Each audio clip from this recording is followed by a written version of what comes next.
আসসালামু আলাইকুম গাইস।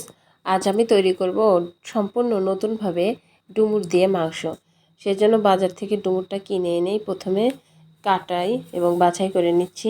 আর ঘরোয়া মশলা দিয়ে সম্পূর্ণ সঠিক অনুপাতে একদম রেস্টুরেন্টের মতো করেই তৈরি করব এটা।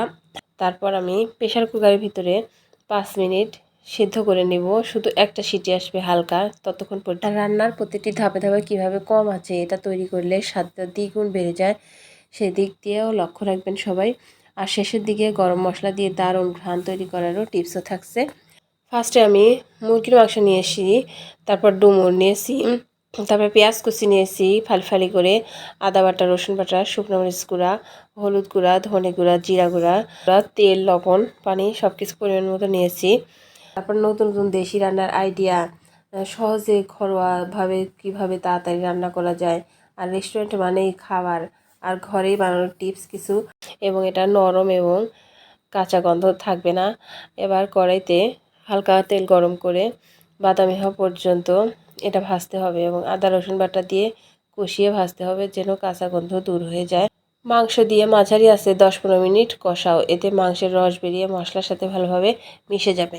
যখন মাংস কষা হয়ে আসবে তখন ডুমুর যোগ করতে হবে এবং ভালোভাবে ঢেকে হালকা আঁচে রান্না করতে হবে। ডুমুর শুধু একটা সবজি নয়, এটি প্রকৃতির এক আশ্চর্য দান। এতে রয়েছে প্রচুর fibre, calcium, iron, vitamin C ও অ্যান্টিঅক্সিডেন্ট, যা শরীরের রোগ প্রতিরোধ ক্ষমতা বাড়ায়। আর এটি হজমে সাহায্য করে, রক্তচাপ নিয়ন্ত্রণ রাখে, উজ্জ্বল ত্বক করে, শরীরের শক্তি যোগায়, পুষ্টিগুণ আরও বেড়ে যায়। এটা কিন্তু তোমরা ডুমুর গরম ভাত অথবা রুটির সাথে কিন্তু দারুণ এটা মানাবে। বাংলার গ্রামীণ খাবারের এক অসাধারণ উদাহরণ হলো ডুমুর দিয়ে মাংস রান্না। তো আজকের ভিডিওতে আমি তোমাদের জন্য এমন একটা রেসিপি, স্বাদেই নয় পুষ্টিতেও কিন্তু এটা ভরপুর। আর গ্রামের মানুষেরা প্রাচীনকাল থেকেই ডুমুর দিয়ে বিভিন্ন পদ রান্না করে আসছে।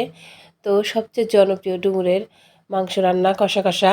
এই রেসিপিতে ডুমুরের মিষ্টি মিষ্টি স্বাদ আর মাংসের ঝাল মশলার কম্বিনেশন দুইটা একসাথে এমনভাবে মিশে যাবে, একবার খেলে ভাত খেতে ইচ্ছেই করবে শুধু।